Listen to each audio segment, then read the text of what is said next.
Okay, so with an eye on time, I think it might be a good chance to begin. And we'll probably still have people arriving. I can see we've got just over 30 attendees so far. So welcome to everyone who has joined. It's great to see everyone introducing themselves, from Bangladesh to Sweden, from Jordan to the Philippines to London and Malawi. So welcome everyone for joining. What we're going to do today, I'm going to sort of introduce you to our speakers and then to the topic overall.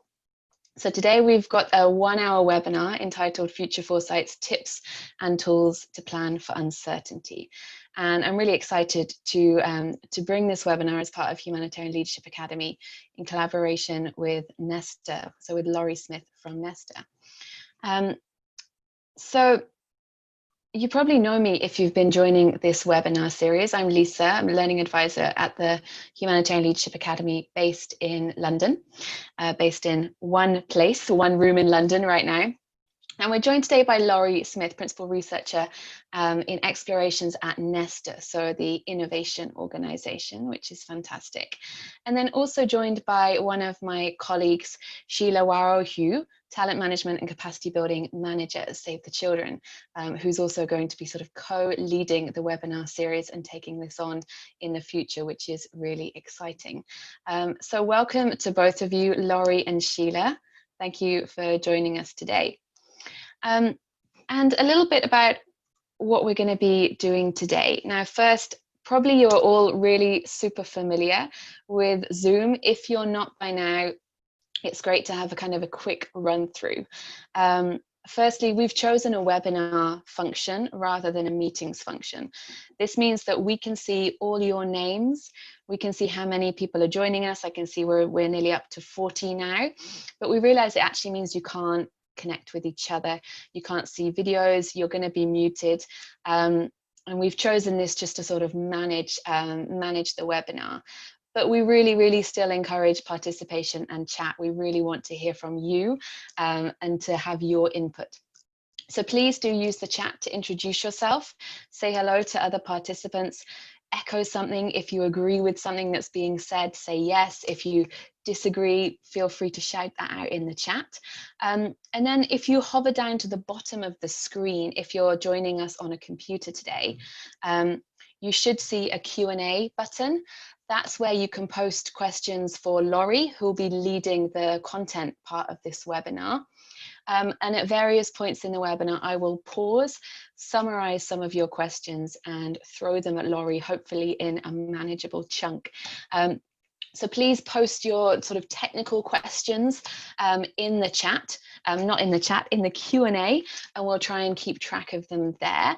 If we don't manage to answer them all, then we can always follow up on the course page where we're keeping a log of all the webinars.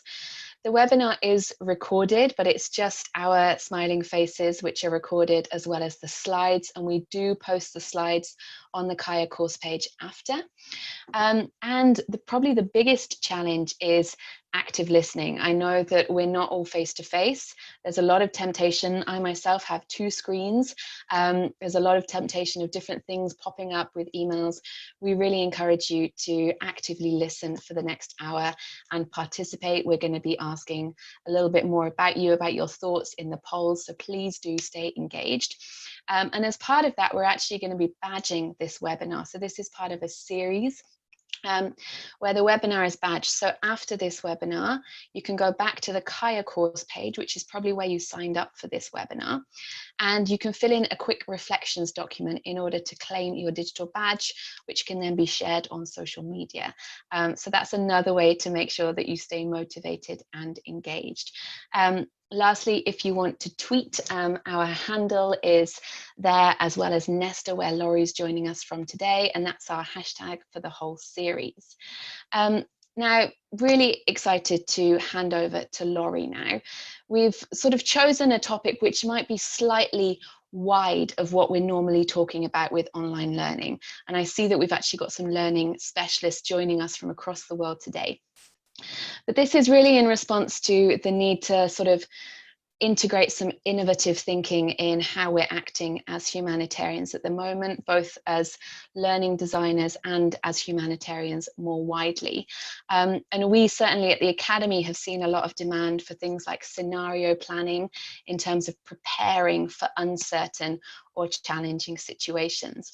So I'm really excited that Laurie is here today to talk us through some potential models or tools about how to think about the future and what benefit that might bring. One spoiler, I've been told he's not going to help us predict the future. So putting your expectations on hold right now, we're not going to get next week's lottery numbers, but we are going to get a few more models to help us think about how to proceed during these uncertain times. Laurie, I think that hopefully is sufficient to hand over. Again, I'll be keeping an eye on the chat. I'll be keeping an eye on the Q&A, and we'll be summarizing your questions and sharing them with Laurie at various points throughout the webinar. But otherwise, Laurie, welcome, and over to you. Great, thank you, Lisa. So my name's Laurie Smith, and I'm a researcher at NESTA. NESTA is a global innovation foundation based in the UK that does do some international development work. And as Lisa said, I lead the organisation on futures.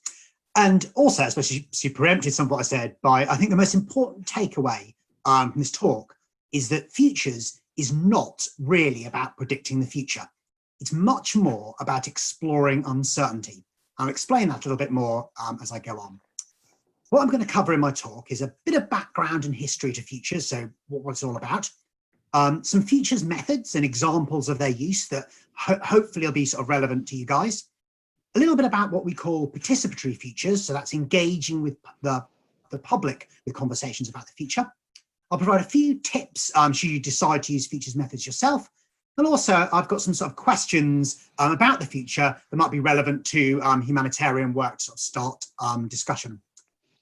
Now, I know I'll be suffering a little bit from Zoom fatigue, so I'm going to be stopping regularly throughout the talk for questions, and I'll leave time at the end for discussion as well. I should also flag that while I've got some background in global health, I don't specialise in humanitarian work, so do forgive any gaps I've got in my knowledge. But first, we're going to start with a quiz. In the dim and distant past, before COVID-19 and lockdown, NESTA commissioned a survey of what the British public thought about innovation and the future. And I'd like to see whether you can guess their answers. And I'm going to present you with 3 questions. And for each, I'd like you to guess the answer given by the British public before coronavirus and lockdown. So we've got the slide up. So the first question is, what proportion of the UK population feel uncertain about the future? Is it 62%, 54%, or 40%? And I think you can vote in your Zoom. So I'll give you a minute or two to decide that. Maybe Lisa, you could say when you've got enough responses in, because I don't think I can see that. Thanks, Laurie. Yes, we've got just over 50% of responses. If you can't access the poll, sometimes if you're joining on a mobile phone, this can be challenging. Do drop your answer in the chat. We've got 75% of people who voted, so almost ready to end polling.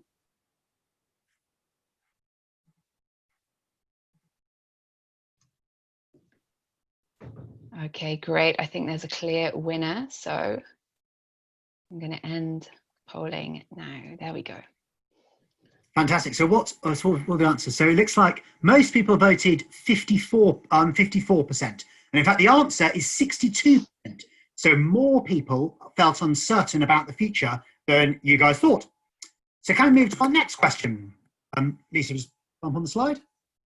So the next question is, what proportion of the UK population feel the world is changing too quickly? Is that A, 71%, B, 53%, or C, 39%? Do the same drill. So Lisa, if you shout when enough people have voted, you can vote now. Thanks, Laurie. And I think this is especially topical right now in terms of the rapid changes we've been experiencing, not just in the UK, but globally over the last couple of months. Okay, we've got 84% voted. It seems like a stronger kind of clear idea here. I'll give it another couple of seconds. Okay. So clear winner of 71%. Well, in fact, the answer was 53%. But admittedly, this was done before coronavirus, although Britain at the time was in the sort of throes of Brexit fever. So maybe that's a little bit surprising. So can we move to our next question? So what proportion of the UK population feel positive about the long-term future? Is it A, 69%, B, 55%, or C, 40%? Again, we'll Lisa shout when all the votes in. Thank you. Yes, we've got just over half.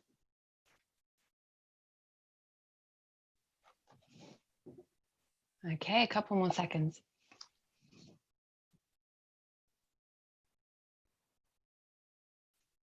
Great, I'm going to end polling now, and I'll share the results. Fantastic. So 40%. So this time you all got it right. The answer was 40%. So thank you very much for that. I'll hopefully warm things up a little and got us all thinking about the future a little bit. Lisa, maybe you can move on to the next slide. So for those who are interested, all the details about this report, and there are lots and lots of other questions in the survey, we found the NESTA report, it's got a link up there, says, is the UK getting innovation right? And to my mind, the takeaways that even before COVID-19, people were feeling quite uncertain about the future, quite negative, and many were thinking it was changing far, far too quickly. And I realise, of course, that many of you aren't based in the UK, you're based in the Middle East and Southeast Asia.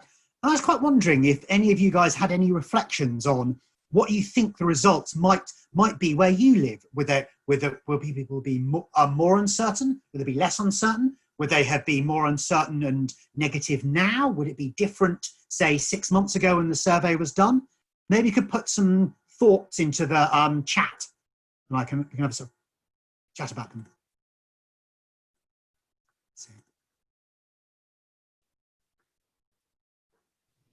Thanks, Laurie. I think we can allow that chat to organically grow. Well, yeah, so whether it would be more positive or more uncertain in your country. Well, should I carry on and then we can pick it up at the next juncture to sort of have a chat? Great. So I suppose now, so that's sort of like a sort of think, what do people sort of think about the future? Dive a little bit into futures methods. So futures methods is an umbrella term for tools like horizon scanning. And the tools are used to tackle complex, uncertain challenges. They're used to foster long-term thinking for better futures. And they're used to make decision-making more transparent and so easier to be part of. And I'm going to describe some methods that understand, explore, and imagine the future. And some of what I'm talking about might be a little bit abstract. Yes, you do. Is each of you can imagine a humanitarian problem you might want to tackle using futures methods. So, for example, food supply or infectious disease, and think about how these techniques might be applied to that. The first thing I want to say about futures is, as I said earlier, it's mainly not about predicting the future. Much as I'd like to be able to predict the next European Championship, when it's going to be played, or let alone who's going to win, futures isn't going to help much with that. What futures methods is really about is making visions of the future more tangible and more actionable. And this is achieved through structured techniques to systematically explore uncertainty, complexity, and the longer term. And these visions should be rooted in real evidence and be capable of coping with uncertainty. And at its heart, futures is about exploring what ifs, even if these are sometimes uncomfortable. So to borrow from the eminent futures expert Jim Dattol, any useful idea about the futures should at first appear to be ridiculous. Can you go to the next slide? So futures has got a long history, but it took its modern form at the end of the Second World War, and we've got a timeline here. And notable successes include the work of Herman Kahn at the think tank RAND, that influenced US nuclear strategy, the Shell scenarios, that helped the company better navigate the oil crises in the 1970s and 80s, and the Monfleur scenarios that helped shape the future of South Africa post-apartheid. What futures methods are really useful for are thinking about so-called wicked problems, things that are persistent, complex, and messy, such as inequality and climate change. We have the next slide, please. And one useful tool for thinking about the future is a cone of plausibility, which we've got up here. On a horizontal axis, we've got time stretching from today into the future. We've got possible futures. So these are those that involve scientific knowledge that doesn't exist yet. So, for example, a Star Trek warp drive. We've also got probable futures, and these are things that are pretty likely to happen, extrapolating from current trends. So, forecasts about the size of the economy, for example. Then we've got plausible futures, which are sort of somewhere in between. And these stem from our understanding of physical laws, processes, causation, and systems of human interaction. So personal air travel is a plausible future. And finally, we've got a different sort of futures, preferable futures. These are a little bit different, and they help us imagine the world as a better place, such as, say, for example, without poverty. Now, before I launch into a discussion about the different futures methods, I'm going to stop there and see if there are any questions or clarification about the history and theory, and also whether anyone had any thoughts about how they thought the public would think about the future, both where they live, both now and say 6 months ago. And maybe Lisa, you could sort of summarise any of those questions to me. Thanks, Laurie. Yes, resounding uncertainty in the chat, from whether it's from Philippines or from Yemen, I think. Everyone is saying actually they think their country would also rate with a high level of uncertainty at this time, which is quite interesting. And I want to catch one thing that you said about sort of what's the humanitarian problem, like the persistent problem that you would want to try and tackle with futures thinking, and especially thinking about what is a preferable future compared to what is possible or plausible. So just sort of planting that for everyone. We've got someone on the chat saying that food security. Actually, we've got two people saying food security or food scarcity are two of the problems, or the same problem that they want to think about. So I'll leave those with you at this time. All right. Well, I suppose I've got two thoughts there. I think the first is about, we start talking about what topics are sort of relevant for futures. And a nice, easy rule of thumb is to think about things that are uncertain and things that are impactful. So if you think about all your topics, things that sort of rate high in those two categories are the sorts of things you want to use futures tools for. So there's some things that can be impactful, but are fairly certain. So lots of demographic issues, for example. Essentially, the future of lots of those are quite locked in. So futures is less useful for dealing with those. Well, things that are very, very uncertain, for example, some elements of politics, futures are good at those. By certainty, I mean something quite specific as well, because the term's used colloquially just to mean, well, I don't know. But I mean uncertainty as in what's called Knightian uncertainty. So there are some things you don't know, and you can sort of ascribe a probability to whether they may or may not happen and say, right, there's 10% chance of this or 5% chance of that. But I describe that more as risk, and often say things like economics fall into that category. But uncertainty is where there's something you don't know the answer to, and you also have no meaningful way of attributing a probability to it. And people sometimes attach numbers to uncertainties, but actually they're just meaningless. They're just numbers they pulled out of thin air. And that's what futures is really good at dealing with. Or not really good, should I say. It's less bad than all the other ways there are of dealing with it. So that's sort of a way of thinking about different futures methods.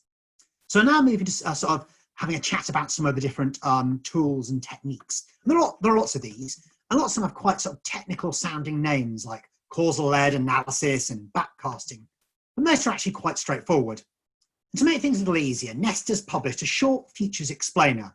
There are quite a lot of futures toolkits out there. They tend to be quite long and detailed, while NESTA's version's much, much shorter, a few A5 sides long with a few keywords you can look up on the internet. And you can find that on NESTA's website. And what we've done is we've placed some of these futures techniques into a rough spectrum, from understanding what could happen, through exploring how the world might be, to imagining quite different futures. And at the heart of our thinking is the belief that the future isn't something that happens to us, but something we can create. So can we go to the next slide, please? So a useful tool to help understand the future is opinion gathering. And this can involve, an example of this is citizen sensing. If you go on to the next slide. Thanks. Where people engage through digital technologies to scale, scan, sense and explore and forecast the future. And it involves more people and is more democratic. It's inclusive, draws on a wider range of skills and knowledge and experience. It can also help avoid cognitive biases and groupthinks that can occur when futures exercises are dominated by experts or decision makers, which happens really often. And in practice, engagement through citizen sensing is through online digital platforms, might be generated through research, analysis, design, and prototyping. Go to the next slide. One example of this was an exercise called Whatfutures from the International Federation of Red Cross and Red Crescent Societies, which combines citizen sensing with a whole host of other futures techniques. Whatfutures asked players to imagine the challenges and opportunities of 2030 and design stories about how the organisation met the humanitarian needs of the future. It sought to shift consultation practices within the IFRC towards gaining more local insights and contextualised priorities and better engaging stakeholders and volunteers.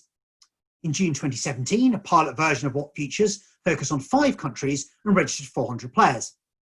In September 2017, the global game brought together 4,000 youth volunteers from 120 different countries.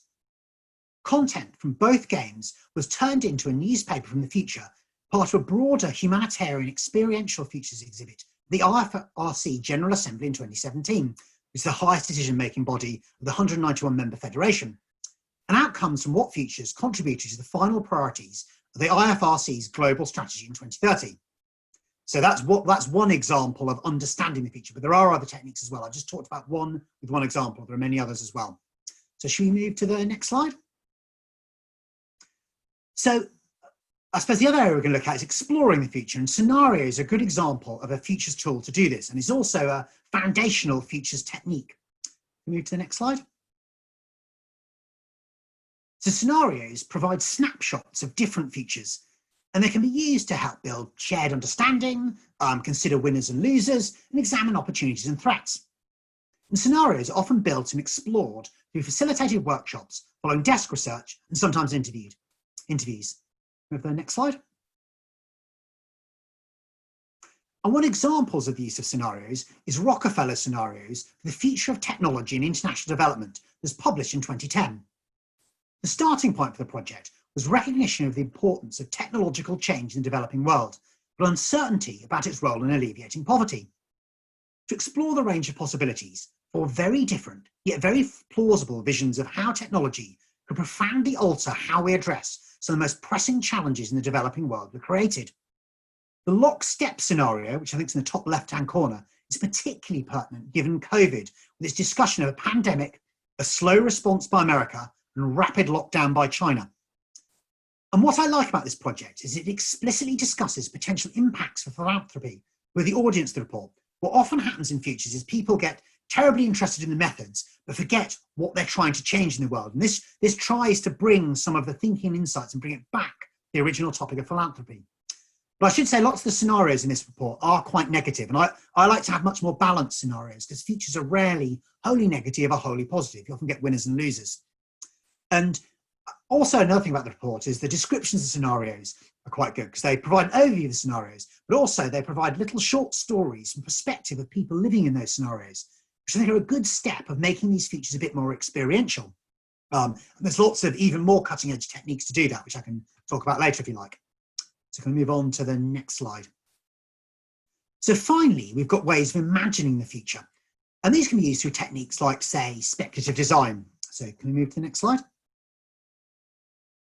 And speculative design is a way to provoke thinking and debate around possible futures by creating tangible objects that dig into practical and symbolic issues. Speculative design offers tangible engagement with physical objects in a manner that's particularly useful for understanding and critiquing new technologies. Can we go to the next slide? And one example of this was Mantis Systems, a fictional international development organisation. Mantis was created by Bond, Superflux, UNDP and NESTA, and was showcased at Bond's annual conference in 2018. Its purpose was to galvanise development practitioners into unconventional long-term thinking. Rather than be a desired or ideal organisation, the intention of Mantis was to provoke and stimulate discussion. What Mantis did was help conference attendees consider new possibilities and explore thorny questions. So now I've gone through some of the futures methods. There are many, many more. It'll be a good time to pause and see if there are any questions about any of those techniques. Maybe Lisa, you could summarise some of those. Thank you so much, Laurie. That's really fascinating stuff, and great to see everyone's input on the chat. A couple of talking points. So the question you posed about what problem would you want to use futures thinking to tackle? We've got peace building, poverty, and especially I think the sort of word on everyone's lips, or the phrase on everyone's kind of mind, is how do we use this given the current sort of uncertainty around COVID-19? There's a lot of concern on the chat about employment coming out of COVID-19, effects on small, medium businesses, enterprises, and households who are already low income. Gender inequality is another one of those persistent issues which futures thinking might lend itself to, and humanitarian crises involving climate change, so things like large-scale flooding. So those are some of the kind of big topics which might be useful in terms of sort of scenario building, or sort of sensing about different potential futures. One question I wanted to ask, and was captured in one of the chats, was in terms of citizen sensing. I know that some people joining us today might be coming from organizations which have been involved in participatory research. Sounds like it's a fairly similar process, but I wanted to get a bit of clarity on that, because I know that's really important for a lot of humanitarians, about that level of participation from communities that you're working with. So how citizen sensing can lend itself to that. All right. So I suppose there's sort of two blocks of things. One was a sort of set of topics that seemed interesting, where you could apply features, and the others was about involving citizens and participation. So to take the first one, in terms of topics, they all sound sort of very legitimate. And maybe in the discussion, I'd happily go through with you, obviously it'd be off the top of my head, a sort of, we could take an example of a topic and try to unpick how you'd specifically use features methods in that situation. I think just to hone the topics a little bit though, the topic's a good starting point, so like climate change or poverty or work. But I think what we really, in order to work out what features methods to use, and I'll be talking about this in a moment, you need to sort of describe the type of problem you're trying to solve as much as the topic. So say there's climate change, but let's say, are you trying to describe a vision of the world, of a sort of preferable future for climate change? Are you trying to understand what signals and trends there are going now? Are you trying to engage with citizens about this topic? Are you trying to work out a pathway to achieve a particular future? So it's understanding the nature of that question as well as the topic that's important. We can get into that in a bit. On participatory exercises, I mean, I'm all for this. And in fact, I'll be talking a little bit about participatory features, which combines features techniques with, I suppose, what is called in my world sort of public engagement, but it sounds very, very similar to what you're talking about in a moment. So maybe I can sort of go through that, and then if there are further sort of more detailed questions, I can go into what I can discuss. Does that sound sensible, Lisa? Thanks, Laurie. Yeah, a quick comparison would be really useful. Great. Well, in fact, my next bit was participatory features. So shall we jump straight into the next slide? So as I said, I suppose over the last year or so, NESTA has been looking at this thing called participatory features, which is sort of a range of approaches for involving citizens in exploring or shaping potential features. And I suppose the aim is to democratize and encourage long-term thinking and inform collective actions in the present. And we're most interested in participatory features exercises that go beyond dry traditional workshops and surveys and harness digital technologies and involve new players like artists, game developers and designers. So some examples of this are, there's Ghost Food, which was an exercise done in the States where someone made a food truck from the future that allowed the public to smell foods that had been lost in the future, that had been lost to climate change. So you couldn't grow certain crops anymore. So that, and then it sort of allowed people to experience quite viscerally what the impact of climate change might be. Another older example is a groundbreaking massive multiplayer game called World Without Oil. And this was a giant game where it imagined what happened if the oil price increased hugely, which is quite the opposite of what's happening now, and allow citizens to get involved in a sort of creating a world and thinking about its consequences. Another example is an interactive art exhibition called Time Portals in Finsbury Park, London, where there was sort of augmented reality technology was used to sort of imagine what different futures could look like. And back in November, we published a report on this topic. It's on the NESTA website. There's also a podcast about it as well. And this month, we published a Participatory Futures game that will be showcasing at the Primer conference, which is a big futures conference next month. What the game does is that it sort of provides a structured framework for helping people imagine different ways of engaging the public with a future. Because I suppose one challenge we found with futures is that historically, not always, but largely it's been done by experts. And whilst that's fine, that's got some, that's legitimate to a point, we're really, really keen to sort of get publics involved as well.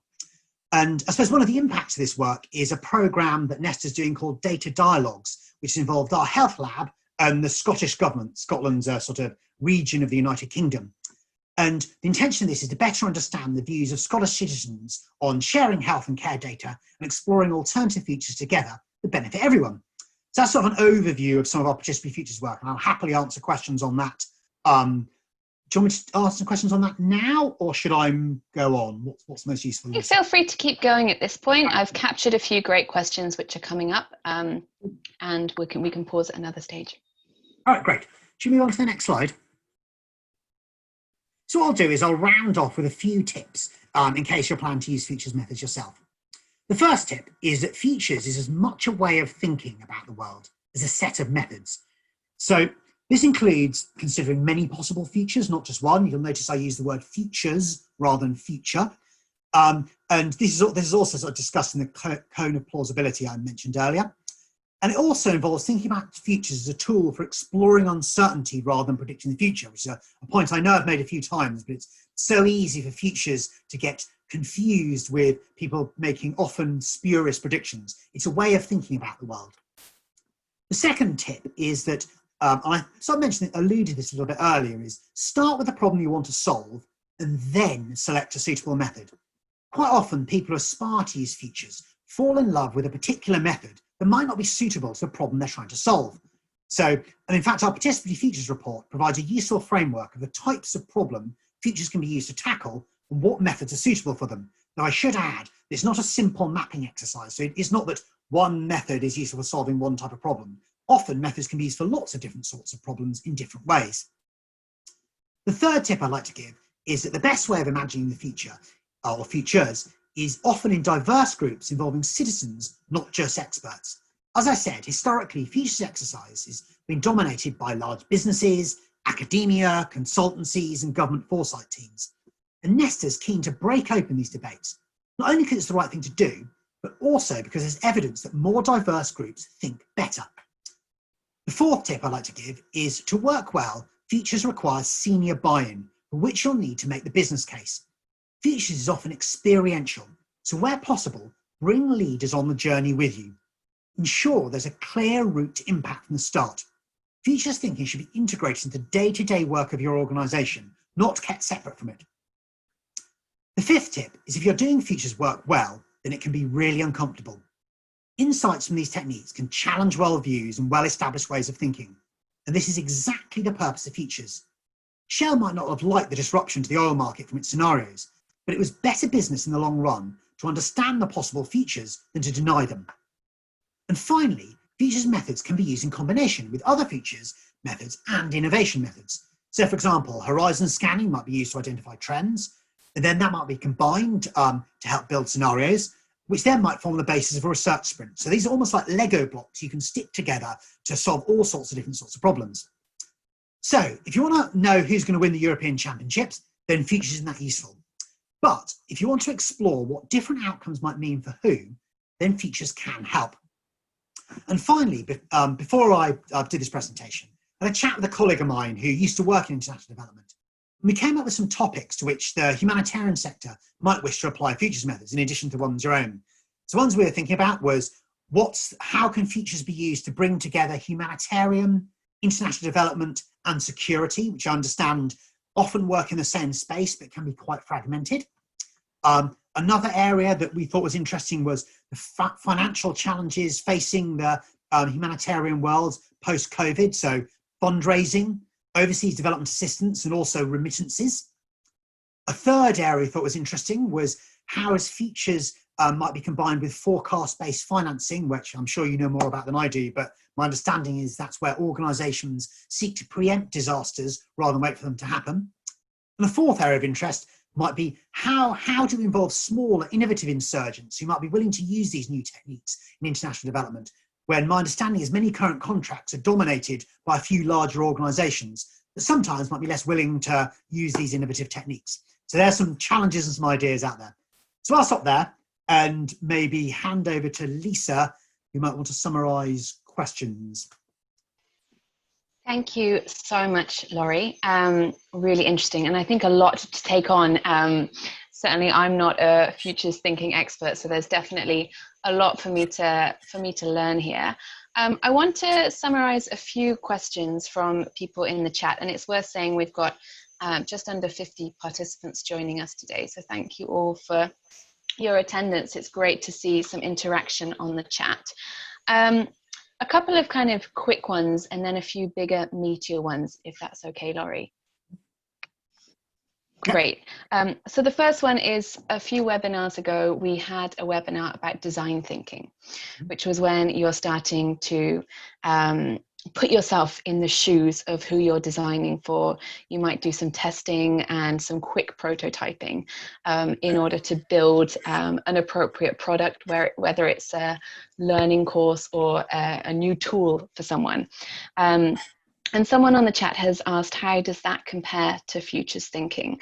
I can sort of give a first indication, but they are different in terms of well, actually, I don't know if I can give an explanation because I don't know enough about futures thinking to say that. But certainly on the design thinking side, it's about really doing a human-centered design, so really thinking about who you're designing for. But I'll leave the other half of that comparison with you, Laurie. And then if I can give one more question just for a quick one, and then maybe you can pause there and we can have a few more meaty questions. One from Jean Victoria. Is futures thinking about imagining the ideal situation and how we get there, or is it about imagining the situation, the actual situation, if we don't address issues now? And I think that's really interesting. So first question, how does futures thinking differ from any other model in terms of design? And the second one, is it about the ideal or the actual? Right. So to deal with the design thinking one, in fact, half of my job is futures. The other half of my job is essentially doing lots of elements of service design and strategic design. So at NESTA, I've been working on sort of exploratory design sprints. And in fact, futures techniques can easily be plopped into design work, and there's an overlap between the two. But sometimes I think, after having worked at the interface between the two sectors, each sector likes to claim a whole bunch of techniques for itself, but in fact there's overlap. So design thinking often claims some of futures, say speculative design, for example, and so does futures as well. And from a certain point of view, it doesn't really matter which they fall into, because it depends on how you're sort of looking at the world. So it can easily be combined.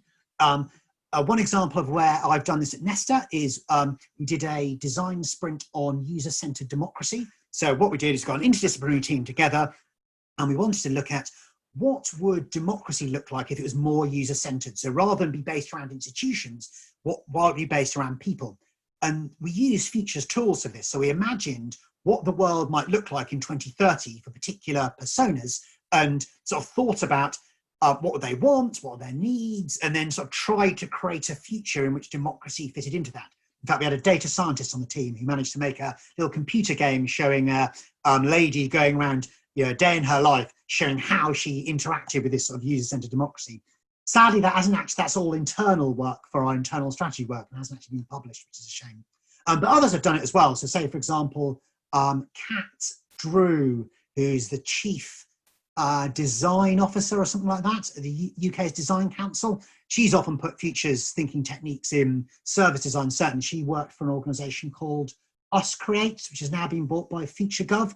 They often design services for governments, and they've used lots of futures techniques. In fact, there's a radio programme on the BBC, which Kat is on, as is Matthew Taylor, which I think is called something like The Fix, where essentially people get set a public social challenge, like, I don't know, how do you increase accessibility for people with disabilities, for example. I think there might be some international development ones as well. And they sort of divide into teams and use design tools and sometimes features tools to solve the problems. It's actually a radio show, which I think you can probably get anywhere sort of on the internet. So that's the design question. Lisa, is that sufficient? Are there bits I've missed, or you want to dive? Sorry, that's fantastic. And then the second question was about, is this about the ideal situation we want to get to, or the actual if we don't act? So it's about both, and it's also about more as well. So it depends on your goal, and that's what I was trying to get at by saying, when we're talking about topics, you have a topic like climate change, and you could decide, right, I want to have a think in a structured way about the ideal.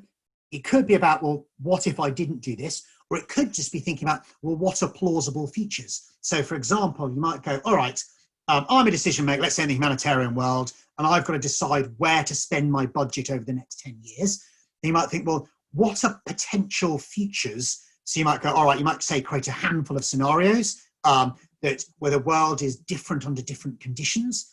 So it might be that one world has, I don't know, high data governance and low overseas development spending, while another world has high overseas development spending and low data governance, or whatever.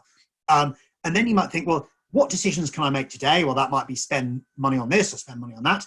And then you can test your decisions in those different futures. And it might be that a certain combination of decisions is more robust in different futures, and therefore probably a more sensible path to go than if, say, you might have some decisions where they're great in one future, but if the world goes a completely different way, you're in a lot of trouble. So it can be used in that way as well. So futures can be used in all sorts of different ways. They're just a mental framework for thinking about very uncertain things. Do you think that tackles the question, or do you want to dig into that a bit, Lisa? Thanks, Laurie. No, I'll leave it at that. Cool. And you said you had some sort of intro level, and encourage people to. Oh, I think you might have lost me. No, I can hear you. Okay, fantastic. Apologies if my internet just cut out. Am I back? Yes. Yeah. Great. So we'll leave it at that level for that question, and encourage people to look at the links that we'll share in the chat after. I want to share 3 of the more meatier questions with you now, which I think are really valuable. The first one is from Akimu, who's asking you to explain that last bullet point. If you're doing futures work well, then it can be uncomfortable. So a little bit more about why or how. And then if I can offer 2 more questions. One is from Lucy, who's a community organizer. And she says, after so much sort of letdown and anxiety and challenges for community members during this crisis, as well as multiple other challenges they faced before, how do you actually encourage them to be involved in this type of participation, in this type of future planning? I think we're all definitely sold on the idea of that participatory engagement, but actually how to engage people, some of the more practical tips. And then from Enrico, the other side, how do you actually sell this to stakeholders? You know, the big bosses who are still quite fixed on strategic planning. So how to get all stakeholders involved, whether it's the community level or the bosses. So sharing those 3 questions with you, and I hope I captured those correctly from the chat. That was a quick summary. All right, cool. So I'll start. I may forget the questions because there's quite a few of them, but I'll start with one and I'll refer back to you, Lisa, if I forget along the way. So the first one's about make sort of futures being uncomfortable and unpacking that a bit. Well, suppose the purpose of futures is to explore uncertainty and the what ifs. So I suppose it sort of comes down, it's sort of, that's the point. The point of futures is to challenge your thinking. I think, what if the world was substantially different than you think it might be?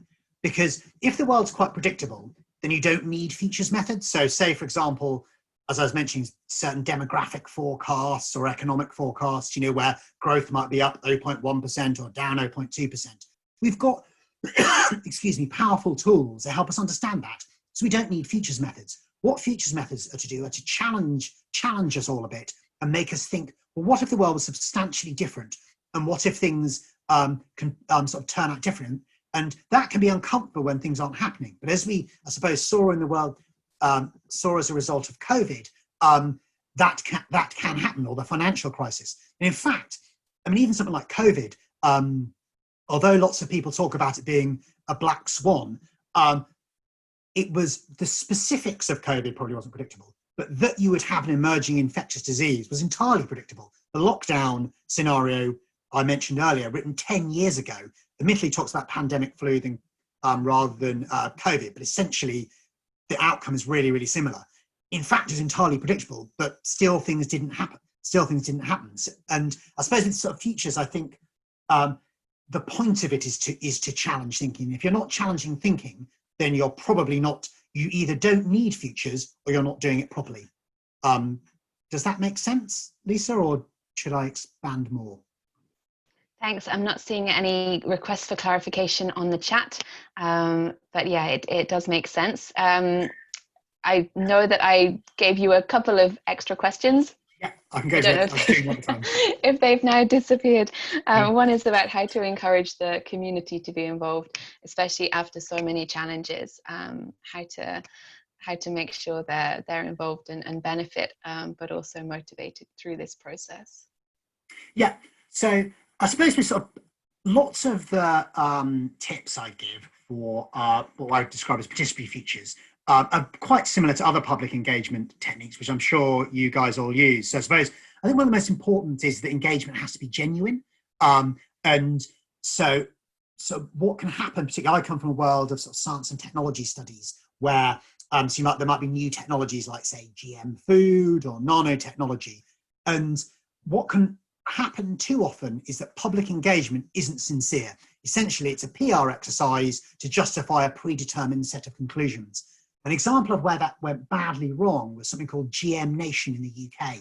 So in the noughties, sort of 10, 15 years ago, there was a big public engagement exercise about GM food, but essentially it had no intention to change policy at all. Nothing was going to change the result, in fact.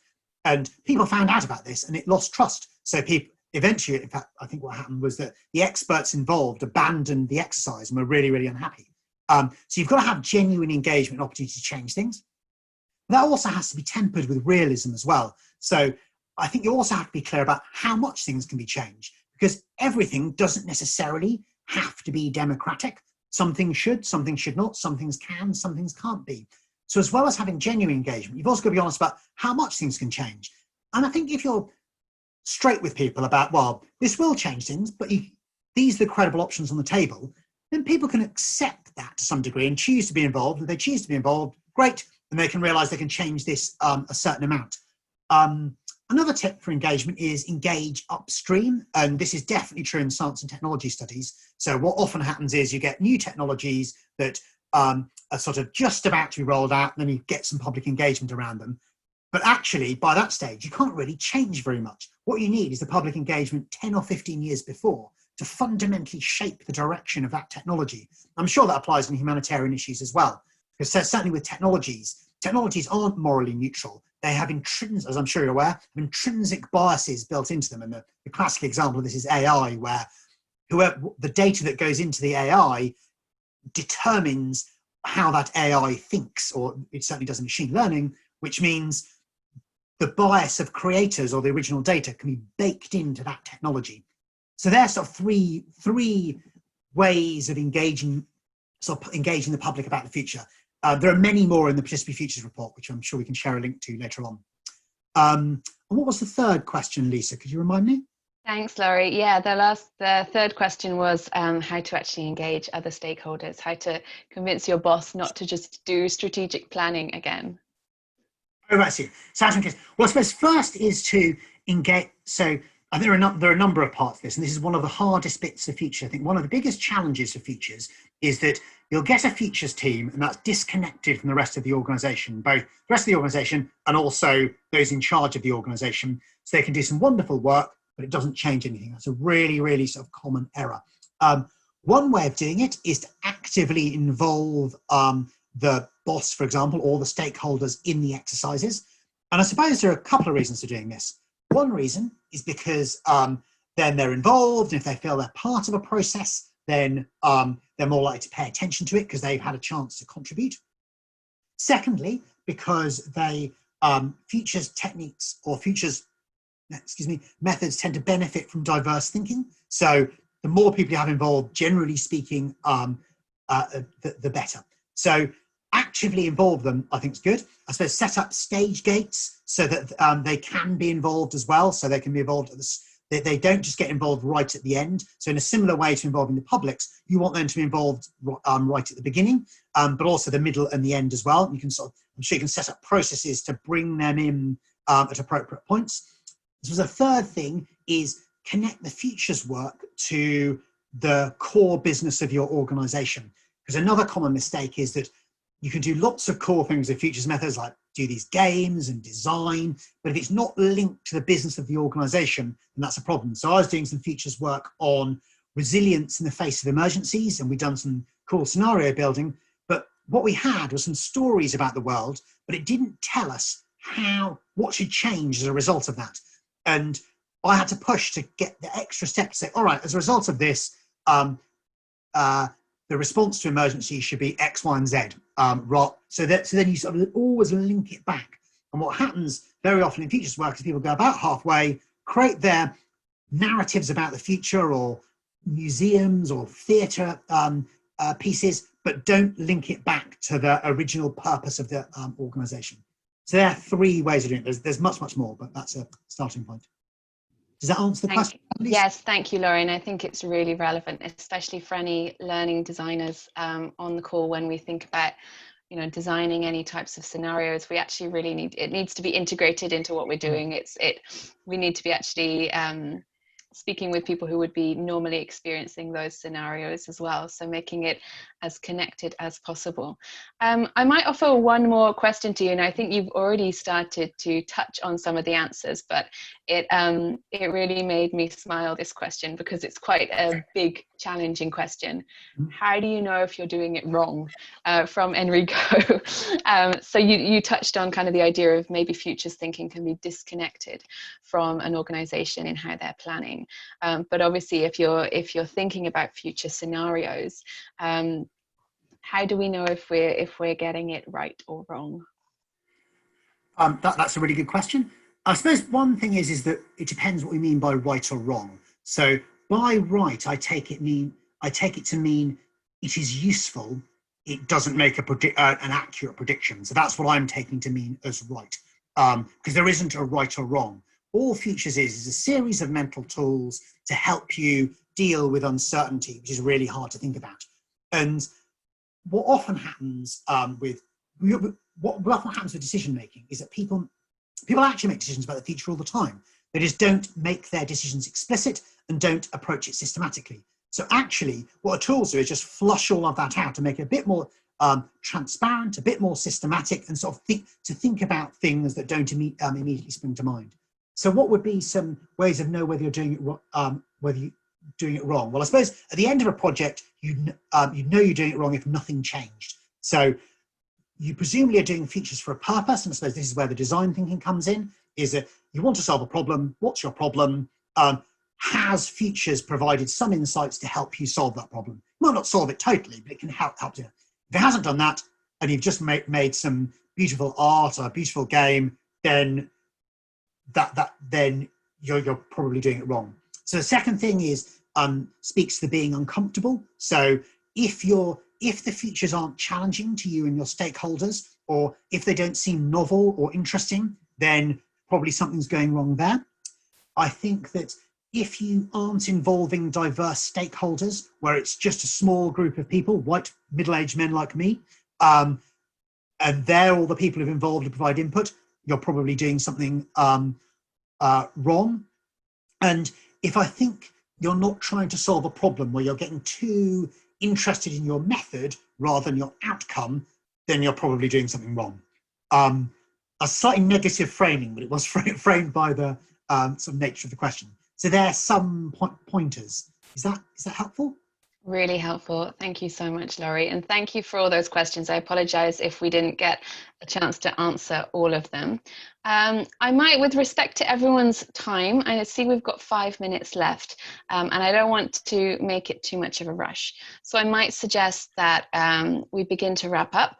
And I should be able to hand over to my colleague Sheila to sort of direct you of where to go next, and I'll see about dropping the links in the chat. Thank you, Lisa, and thank you so much, Laurie, for a great presentation. There was lots of engagement on the chat, which is wonderful. Thanks, everyone. So just to let you know that we will have some webinars coming up, and they're right there on your screen. We have badging online, and that's going to be interesting because you learn actually how to make the badges, which some of you have been claiming over the last few weeks. And that's on Thursday, the 11th. And then on the 19th, we also have a very interesting webinar around how to make sure online learning is inclusive for all. I think from what I've seen in the chat, there's a lot of you who are also working with communities, so this would be very relevant for you. So please do register for those two webinars, and also you'll be able to gain your badges for this particular one by going on to the Kaya website. Shall we go to the next slide, please? Yes, and in terms of our contacts, all of them are there, as you can see. And I'm sure for those of you who've been joining this series of webinars, you are familiar with these. But in case you'd like to contact Laurie directly for some of the questions which we may not have had time to answer, his email is right over there, and you'll be free to contact him. I think that's it in terms of summary, Lisa. Fantastic. Yeah, and you should have got those links in the chat, both to the webinar series where you can click to claim your badge and also sign up for future webinars. We're still running every Friday, sometimes on a Thursday if there's a public holiday. And also the link to the document that Laurie was talking about, that's with NESTA. I've dropped the link in the chat, but the slides, the recording, as well as those links will all be available on the Kaya course page. That's www.kayaconnect.org. So please do head across there if you want to share this with your colleagues at any point. And then hopefully we'll see you all again for the next webinar. But really just wrapping up to say a big thank you to Laurie for joining us today. Thank you so much. It was really interesting and insightful. And thanks to everyone for joining in on the chat. So have a great day, everyone, and take care.